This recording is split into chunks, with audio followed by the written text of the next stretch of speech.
شیطانی سمندر میں غائب ہونے والے جہاز اور ابدوزے۔ نمبر 1، جاپانی پیٹرول بردار جہاز کایومارو۔ نمبر 5، یہ ایک بڑا پیٹرول بردار جہاز تھا جس کا عملہ 31 افراد پر مشتمل تھا۔ جب اس پر 500 ٹن پیٹرول لدا ہوا تھا، ان میں 9 سائنسدان بھی تھے۔ اس جہاز کا اپنے مرکز سے آخری رابطہ 24 ستمبر 1952 کو ہوا تھا۔ اس کے بعد اس کا کچھ پتہ نہیں چل سکا کہ کہاں گیا ہے۔ نمبر 2، جاپانی مال بردار جہاز کوروشیو مارو 2۔ یہ بھی بڑا مال بردار جہاز تھا جس پر 525 ٹن مال لدا ہوا تھا۔ اس کو بھی اس کے عملے سمیت سمندر نگل گیا اور کوئی سراغ نہیں مل سکا۔ اس کا آخری رابطہ 22 اپریل 1949 کو ہوا تھا۔ نمبر 3، فرانسیسی جہاز جیرانیو۔ اس جہاز نے 24 نومبر 1974 کو پیغام بھیجا کہ موسم خوشگوار ہے۔ اس کے بعد یہ جہاز اپنے 29 افراد پر مشتمل عملے کے ساتھ ہمیشہ کے لیے کہیں گمنام خدمت پر چلا گیا۔ نمبر 4، مال بردار جہاز بانولونا۔ یہ بھی لائبیریا کا جہاز تھا۔ اس پر 3612 ٹن وزن تھا اور عملے کی تعداد 35 تھی۔ نومبر 1971 میں شیطانی سمندر کے بین پر چل گیا۔ نمبر 4، مال بردار جہاز۔ نمبر 5، مال بردار جہاز ماسجوسار۔ یہ جہاز بھی لائبیریا کا تھا۔ عینی شاہدین کے مطابق یہ جہاز شیطانی سمندر میں تھا کہ اچانک آگ بھڑک اٹھی، لیکن آگ جہاز کے اندر سے نہیں بلکہ پانی سے جہاز کی طرف بڑھی تھی۔ بہت سے لوگوں نے اسی وقت اس کی تصویریں نکال لی جس میں سے صاف نظر آ رہا ہے کہ جہاز کے چاروں طرف پانی لہروں میں آگ ہے۔ حیرت کی بات یہ ہے کہ اس جہاز میں کوئی قابل اشتعال مادہ نہیں تھا۔ اس سے بھی حیرت کی بات یہ ہے کہ جہاز کو گرنے والی آگ مثلث کی شکل میں تھی۔ اس میں 24 افراد تھے۔ یہ واقعہ مارچ 1987 میں پیش آیا۔ نمبر 6، مال بردار جہاز سوپیا باباس۔ یہ جہاز ٹوکیو جاپان کی بندرگاہ سے روانہ ہوا اور تھوڑا چلنے کے بعد 2 ٹکڑوں میں تقسیم ہو گیا لیکن غائب نہ ہوا۔ سمندروں کے سینے چیرنے والے اور مریخ پر کمندیں ڈالنے والی ٹیکنالوجی اس کا سبب جاننے سے قاصر رہی ہے۔ سبب نامعلوم، تفتیش کے دروازے بند، غور کیجیے۔ نمبر 7، یونانی جہاز ایجیو جیورجیس۔ یہ بڑا تجارتی جہاز تھا جو 29 افراد پر مشتمل عملے کے ساتھ اغوا کے لیا گیا ہے۔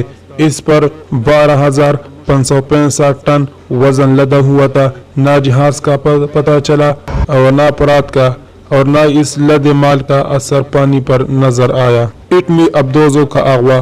جہاز کے غائب ہونے جانے کے بارے میں تو یہ بہانہ پیش کیا جا سکتا ہے کہ جہاز ڈوب گیا، لیکن جدید ابدوزے جن میں سے جدید وائرلیس نظام موجود ہوا، اگر وہ اس علاقے میں غائب کر دی جائے تو آپ کیا کہیں گے؟ پھر ابدوزے بھی کوئی عام نہیں بلکہ ایٹمی ابدوزے۔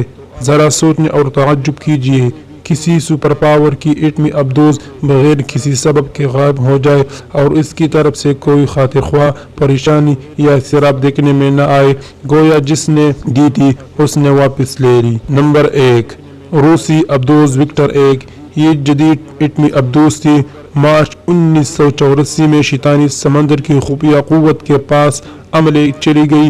عملے کی تعداد معلوم نہیں ہو سکی، شاید کوئی بہت خاص لوگ اس میں سوار تھے۔ نمبر 2، روسی ابدوز ایکوان۔ پہلی ابدوز کے غائب ہونے کے صرف 5 مہینے بعد ستمبر میں جاپان کے ساحل سے 60 میل دور یہ بھی شیطانی سمندر کی خفیہ قوت نے کسی ضروری کام سے منگوا لی۔ ذرا ملاحظہ فرمائے، ایٹمی ابدوز نہ ہوئی کوئی کھلونا تھی کہ کچھ پرواہ ہی نہیں۔ نمبر 3، روسی ابدوز ایکو 2۔ جنوری 1986 کو یہ بھی اس علاقے کی نظر ہو گئی، یہ بھی ایٹمی ابدوز تھی۔ نمبر 4، روسی ابدوز ڈولپوان۔ اپریل 1968 میں یہ ابدوز غائب ہوئی۔ اس کے عملے کی تعداد 86 تھی اور اس پر 800 کلو گرام ایٹمی وار ہیڈ لدے ہوئے تھے۔ افراد اور ایٹمی وار ہیڈ بغیر کسی سبب کے پانی کی گہرائی میں چلے گئے۔ نمبر 5، فرانسیسی ابدوز چارلی۔ یہ ایٹمی ابدوز تھی۔ ستمبر 1984 میں اس علاقے میں اپنے 90 سواروں سمیت غائب ہو گئی۔ نمبر 6 برطانوی ابدوس پوکسٹرول نومبر 1986 میں اپنے عملے سمیت غائب ہوئے۔ شیطانی سمندر کے اوپر پر اغوا کیے جانے والے طیارے مارچ 1957 میں 10 دن کے اندر امریکہ کے 3 جنگی طیارے اپنے تمام عملے سمیت اس طرح غائب ہوئے کہ کوئی نام و نشان نہ مل سکا، نہ ہی کسی حادثے یا فنی خرابی یا پیغام پائلٹ کی جانب سے موصول ہوا۔ یہ طیارے KB-50 JD-1 اور C-97 تھے۔ اس کے علاوہ وہ جاپان کا جنگی طیارہ P-2J 16 جولائی 1971 کو غائب ہوا، یہ بھی کوئی ہنگامی پیغام نہیں دے سکا۔ 27 اپریل 1971 کو جاپان کا ہی ایک اور جنگی طیارہ P-2V-7 غائب ہوا۔ اس کے 2 مہینے بعد جاپان کا تدریبی طیارہ IM-1 غائب ہوا۔ JA-341 مسافر بردار طیارہ ماں صحابیوں کی ٹیم کے اس علاقے کے اوپر سے گزر رہا تھا۔ یہ صحابی امریکی مال بردار جہاز کیلیفورنیا مارو جو کہ پہلے یہاں غائب ہو چکا تھا کی تحقیق کے سلسلے میں وہ وہاں جا رہے تھے۔ یہ صحابی غائب شدہ جہاز کی تحقیق تو نہ کر سکے، البتہ دنیا کو اپنی تحقیق میں ضرور لگائے گئے۔ ایسے غائب ہوئی کہ نہ طیارے کا سراغ ملا نہ صحابیوں کی ٹیم۔ 19 مارچ 1957 کو سابق فلپائنی صدر کا طیارہ 24 حکومتی اہلکاروں سمیت شیطانی سمندر کی فضا میں غائب ہوا اور کوئی سراغ نہ مل سکا۔